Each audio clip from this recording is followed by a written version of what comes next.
The following program is a Town of Colonie television production of the William K. Sanford Town Library.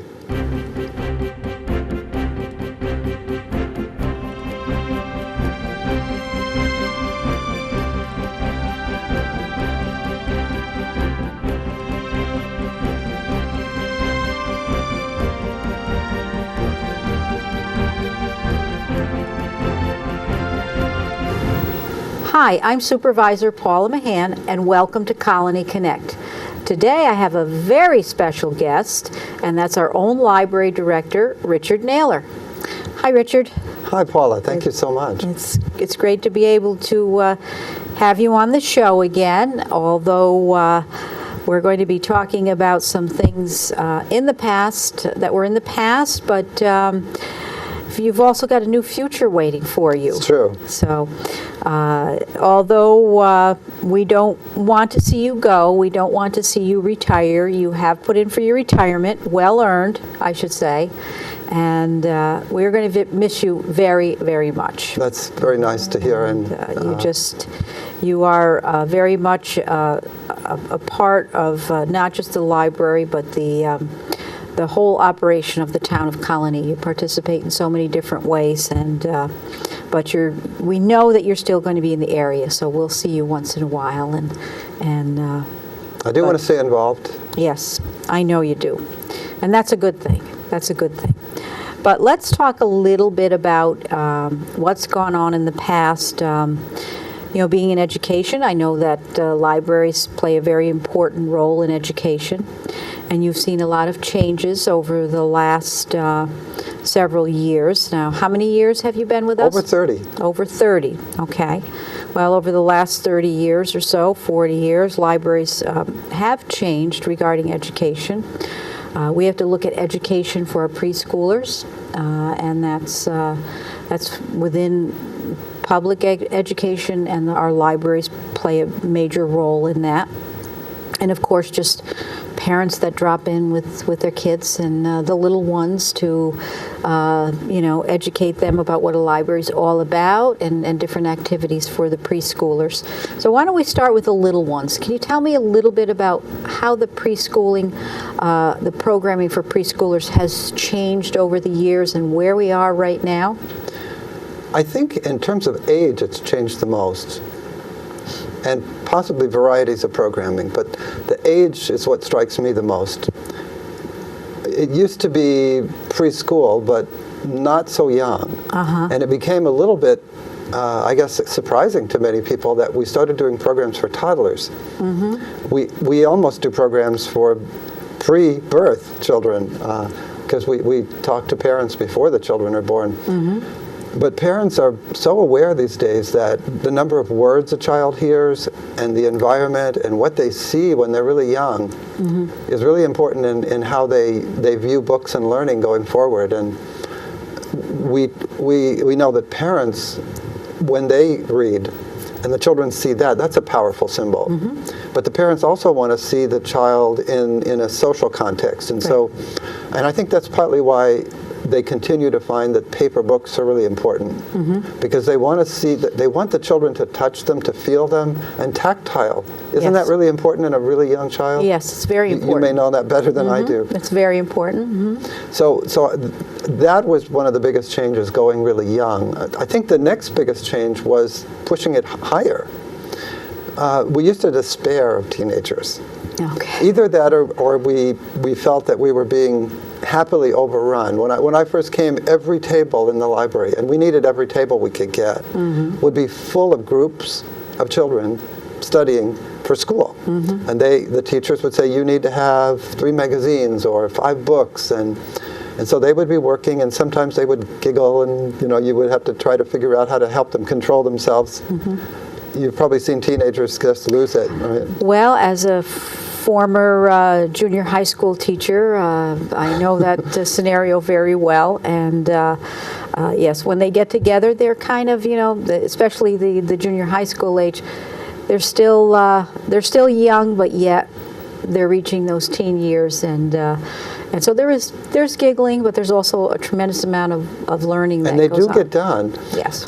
But what's happened since, I guess, started in the 90s and later 90s, when computers became more and more ubiquitous, they started doing their work from home more. Yes. And so instead of having the kids here because they had to be here, now it was our challenge to get them here because they wanted to be here. Right, right. And that was the second biggest change. When we put in a teen center, we started calling it a student resource center. Mm-hmm. But from their point of view, that sounds a little bit fancy. Mm-hmm. And so now it's just called a teen center. And the teens themselves help us figure out what to do. So they plan their own programs, they bring ideas, and we put it in for an award this past year. A couple of teens came up with the idea. First it was pay it forward, mm-hmm. and then they developed Kindness Club. They were on the radio this past year, they were in the newspaper, and it was just really exciting to see all the things that they did to mm-hmm. help the community. Yeah. Well, everything you're describing reminds me of my days back in the junior high, because the students do interact more, and it's more of a student-centered type of learning where they're part of the programming of what they need to see, what they'd like to do, how they can help others, and as teachers we always look to the kids for their input as well. That was just as important. And does that go back? When did that start? Well, let's see. I left Shaker Junior High in 2008, so it was, well into the 90s, early 80s. So 90s. It did coincide a little bit with computers. It did coincide, but then what happened is the idea of learning is much different than it used to be. We realize that students have areas that are stronger in some ways, and some kids they're weaker in other ways. And so they try to create learning projects for learning that are going to encompass all different skills. Before you might have students coming to the library, sitting down, looking something up, and writing down, answer question 1, answer question 2. And it's very different today. There are things that students use the library for, where they're part of setting up the projects, where it may be group learning, where they're going to be researching a certain topic, and then together they've got to come up with a project that they're going to share and present with the entire class. And from my MBA courses, that is the model that the business community develops. Yes, and so they'd each have a different role in their little group, and again they would help choose. I can take this role, I can take that role, and they learn from each other, and then as time goes on, they feel more comfortable and they take on different roles. But each piece of it is part of learning, whether it's doing the research, whether it's recording information, collecting the data, whether it's putting it into a format to present to others, bringing in an artistic component, bringing in a communication component to communicating their message to others, and just to be able to interact as a group. That's one way of learning. That really is a different. Team-based learning. It's a team-based learning, and even with some of the new learning standards, and they keep changing. It seems every year it's very something controversial different. Sometimes. But before you would be assigned, say, go in the library, research this topic, and write an essay.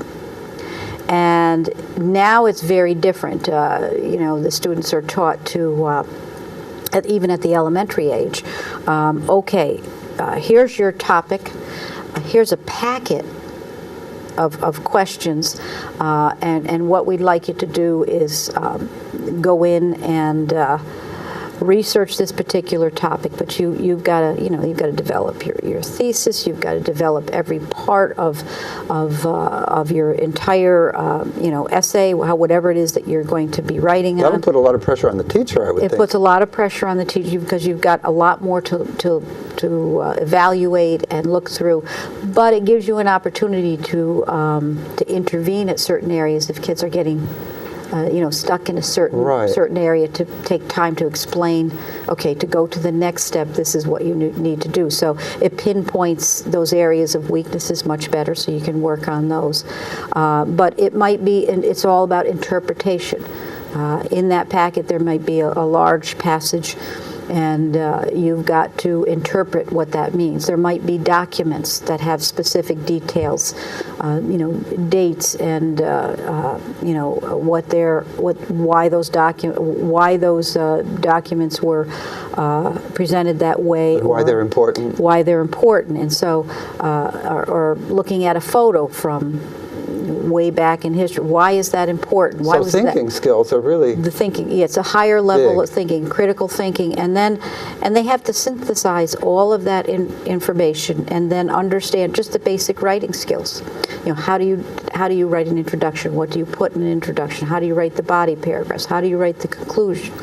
And I know from my wife, who's academic at UAlbany, so many students are coming in these days that are not prepared for the writing or for the classes, and they're spending hundreds and hundreds of thousands of dollars trying to prepare them and get them up to speed. So some schools, of course, are much further ahead than others. Some are much further ahead, and I've seen that in the past too, with just working on some of the pilots for some of these documents, as well as correcting some of them, and the skills vary greatly. From student to student, from area to area. I mean, it's all about the learning process being much more than go in, pick out your book, sit down, answer the question, and you're all done. It's much more comprehensive today. And I think that's reflected in our children's staff. It is, because I've always been impressed with them. They will tell me and teach me things about how children learn. And so child development has become a really important part of the arsenal of a children's librarian, just like a teacher. Exactly. Well, you're working side by side. Right. And you're supporting what's going on in our schools. And the preschool programs, the teen programs, they're very, very important to education, and they have evolved through the years. And as you say, now they come in and they have computers and e-books and tablets and this and that. And another important thing, I don't want to leave that out, we have 14, 15 teen volunteers every summer, and we could not possibly do our summer reading program without them. 1,000 kids with a staff of 5. That student ratio is not going to work without volunteers. No. And that's an important piece. Step in. Yeah, that's an important piece, and that's a piece you referred to earlier. You learning about being kind to others and things like that, where you're looking at specific character traits, which today are also part of the curriculum, and they're taught to the kids. And that's so important. Yeah, and understanding diversity and being tolerant of others, and understanding everyone has different needs. All of these things, it's just very different, and it spills over into the library setting. So the librarians have to be aware of so many different things. I think another aspect of the children's services that's changed, and that is the technology.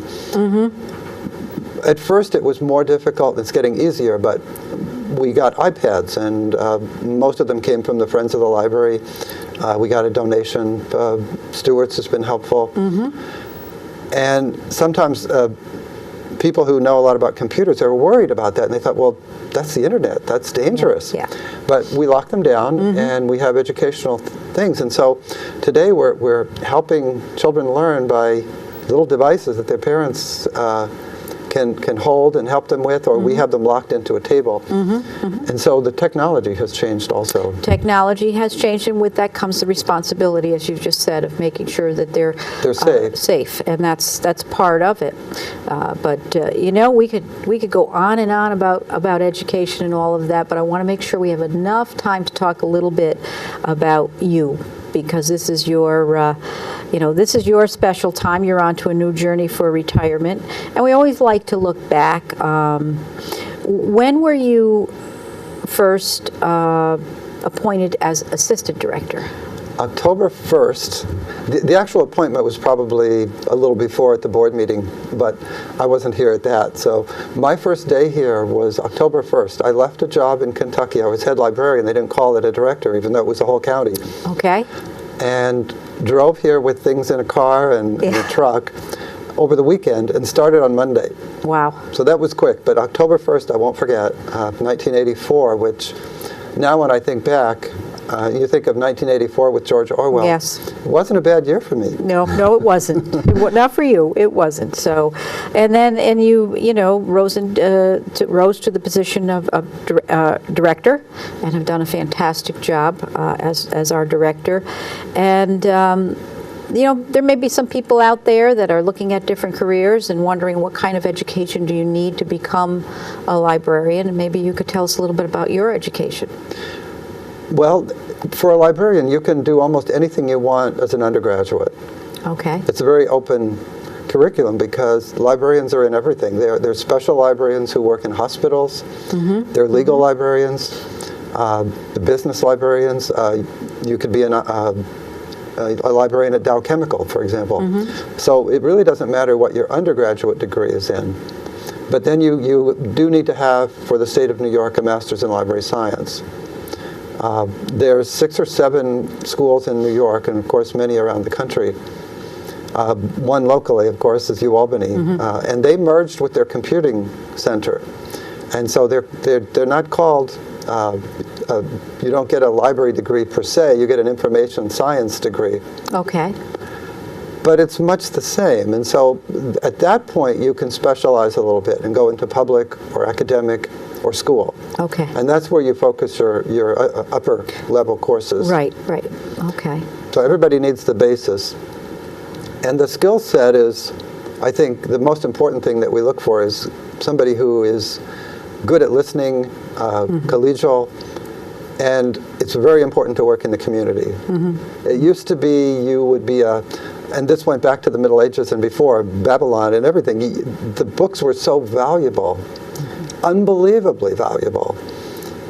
You were writing on leather. You were writing on all kinds of things that we don't think of writing on anymore. Mm-hmm. And so to lose something like that would have been horrible. And so in the Middle Ages, they chained the books, right? In some of the I guess monasteries where many things in the Middle Ages were preserved. The prices have come down, and that's a really important dynamic today. Mm-hmm. It used to be that to buy a book, people couldn't afford it. And so in our beginning of our country, politicians would, Benjamin Franklin, Thomas Jefferson was very famous in collecting books. He spent every penny he could spend on books and got them from England and all over, and then donated them eventually to an institution. Institutions weren't existing then to just be funded by a locality. This whole idea was much later. And I've just finished a biography of Rutherford B. Hayes, who's kind of surprisingly my favorite president so far. Yes, he's not maybe any braver than Washington, but he took bullets in the Civil War.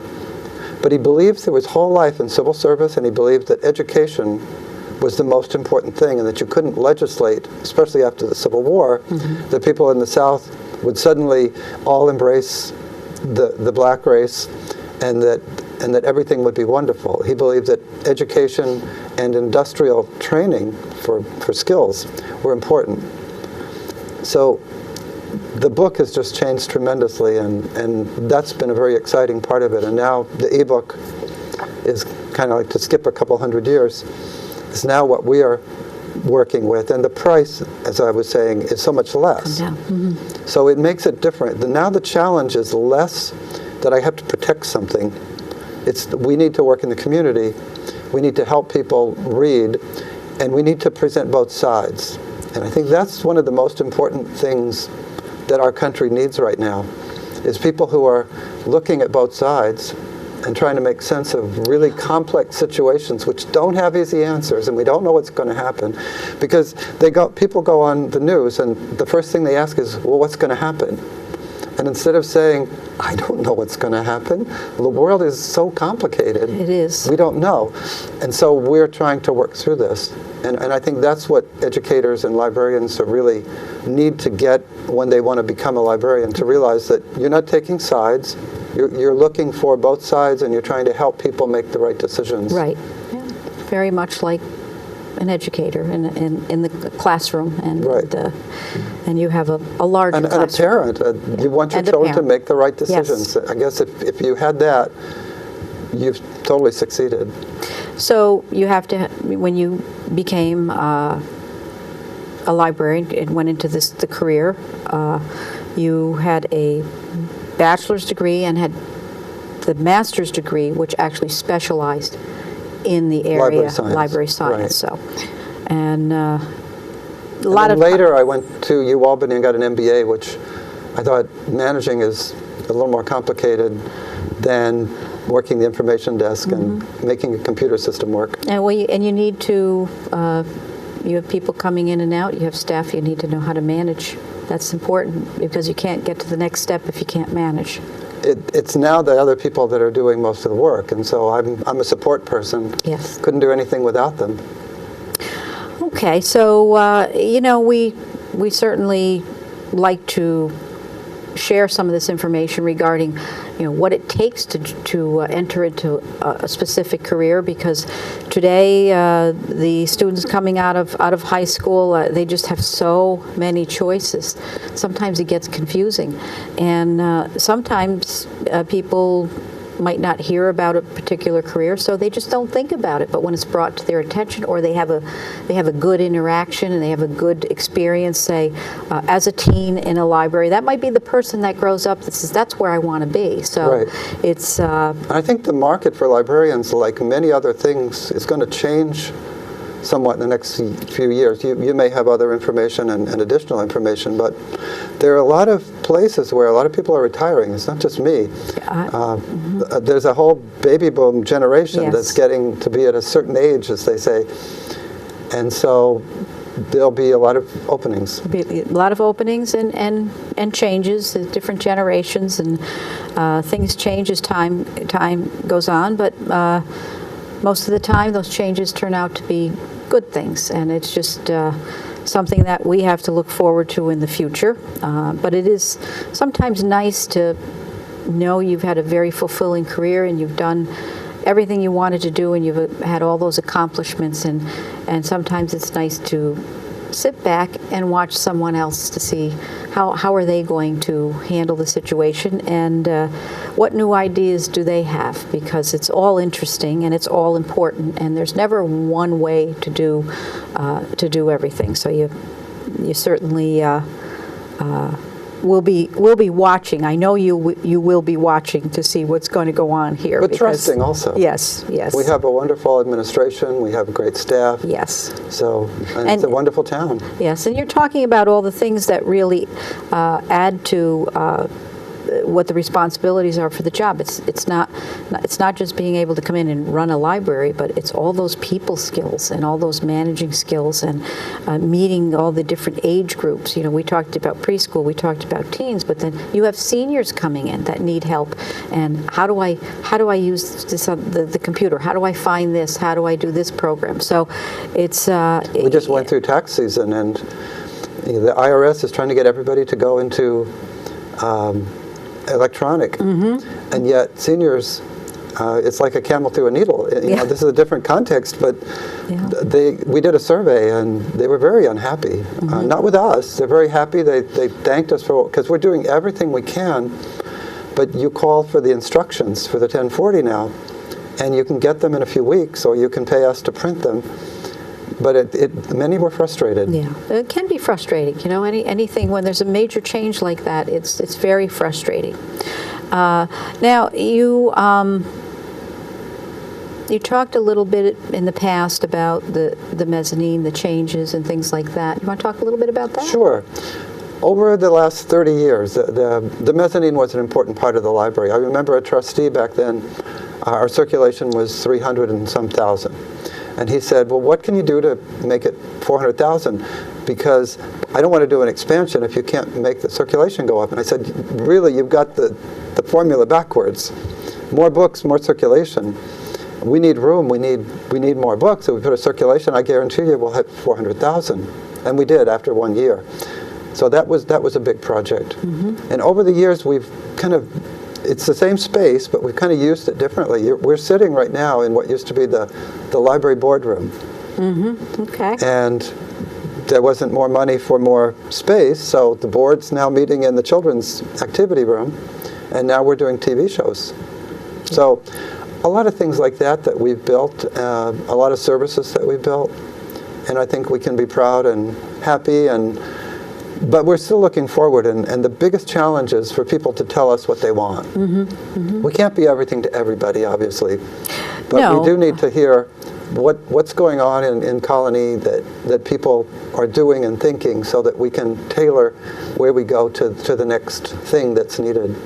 Yeah, and I know that I know you and your staff have worked very hard to accommodate the needs of the community. You really have, and sometimes you just have to, you take a look at things and say, well, this is what we need. This is what we have to work with. How do we make it work? And I know one of the newer things that you worked on with, I think it was the Friends of the Library and the Scouts, was the reading garden outside. That was really nice. So many people came together. Not a penny of town money was spent on the reading garden, and we did it in 1 year. And so I think, and it looks good, and people sit there. We're right now we're in May, and things are coming up, and we're still trying to find exactly what we might need to replace and plant, and it's not looking its best yet, but it will be in the next few weeks. And we have some money that people have given us for the Friends set aside for plants when we need them. So that was really good. And we're quickly running out of time. Tell me a little bit about the Friends of the Library, and how does one get involved in the Friends of the Library? You can ask anybody at the library, and they'll help you. We have brochures. We can put you in contact with the Friends. Anything from a tiny donation to helping with the Book Nook, thinking of a project that the Friends could do that you would be willing to help with or even manage. There are all kinds of ideas where you could make a little money. Right now, one of the big goals of the Friends is to replace our circulation desk. And if you go to a library catalog and you look for that circulation desk, you're upwards of $20,000. It's just a desk, but that's a lot of money to make something look better. Right. And with the Friends, we're working on something and hope to have something new to show people in the next few months. I may not be here, but I will come to the other side, put a book down. Yes. And we, so you work with the Friends of the Library, you have your whole staff here, and you also work with the library board. One thing I've forgotten that I think I'm probably more proud of than anything right now is ebooks came on the scene, and I took a leading role with the local libraries, and we've arranged for all the libraries to commit to an equal percentage of the circulation of ebooks and put all that together into one collection, which is truly a regional resource. And you deal with the problem of freeloading in economics, it's called, where you don't give anything, but everybody else does it. And so if everybody's using it and your patrons can use it, if you didn't put anything into it, well, you can sit there and not have done anything. But we've made it so that everybody, based on the use, pays the same share. And that was kind of unique in all the library systems in New York. And so our circulation in 2014 was double what it was in a system south of us. Wow. And they spent just as much. Wow, they created silos, and we created a shared collection. Yeah. And that is something to be very proud of. And again, that thinking out of the box, and how do we get the most out of what we have and meet our needs. I know you, as you retire, we have a new director coming, Evelyn Neal. She'll be starting, and I'm sure that she'll have lots of questions to ask you. And you can announce that here because the show will be on in June, and she'll be starting in June. Yes, in June. But before we close, because we only have a minute or two, you told me what you're most proud of. I'm sure there are many other things that we could talk about that you certainly should be proud of. You know how much I appreciate what you've done here. I've been here since 2008. It's been great working with you, by the way. Well, it's been great working with you, and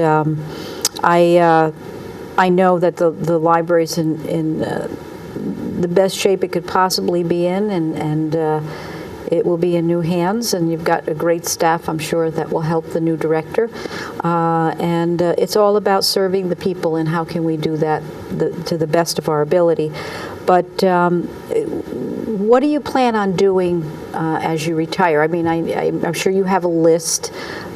I've been making possible things. I didn't want to decide until after the date, because I felt like I don't want to commit myself to something now when I don't know who I am after May 29th or 31st. And so I know kind of what I want to do. I'm still interested in helping with literacy issues, and that's kind of broad.